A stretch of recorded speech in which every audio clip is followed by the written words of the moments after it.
TV serial Anupama में शुक्रवार को आप देखेंगे कि मीनू ने अनुज के लिए जो भी कुछ किया उसका आश्रम वाले शुक्रिया अदा करेंगे। मीनू से अपना फर्ज मानते हुए आगे भी अनुज की मदद करने के लिए बात कहेगी।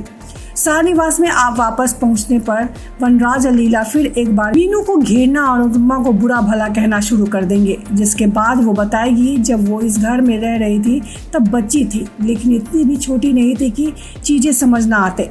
वो कहेंगी कि अनुपमा ने हमेशा घर को झुरझोर कर रखने की कोशिश की है, लेकिन अफसोस वो शाह परिवार के बारे में ऐसा नहीं कह सकती। लीला के घर की दीवारों को लॉक समझकर रहने की बात पर वो कहेगी कि मैं मीनू बाद में हूँ और डॉक्टर मीनाक्षी पहले हूँ।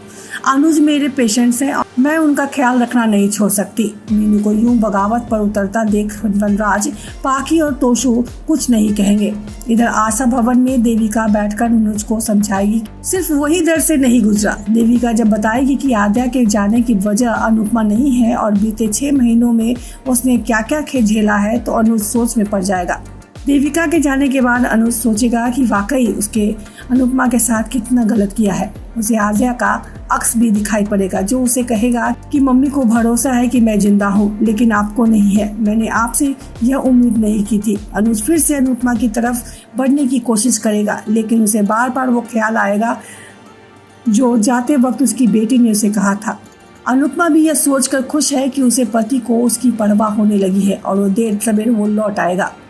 रूपाली गांगुली और Gaurav Khanna starrer TV serial में एक और ट्विस्ट ये आएगा कि इंदिराबेन को उसके बेटे का मैसेज आएगा।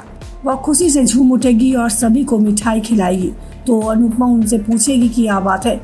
इस पर इंदिरा उसे बताएगी कि उनका बेटे लंदन से उन्हें लेने आ रहा है। अनुपमा तब इंदिराबेन को समझाएगी कि कुछ गड़बड़ है। उन्हें घर से निकालकर फेंकने वाला बेटा अचानक उन्हें लेने क्यों आ रहा है। अनुपमा की इस बात पर इंदिराबेन खास ध्यान नहीं देगी। अब देखना होगा कि शो की कहानी में आगे क्या ट्विस्ट आते हैं।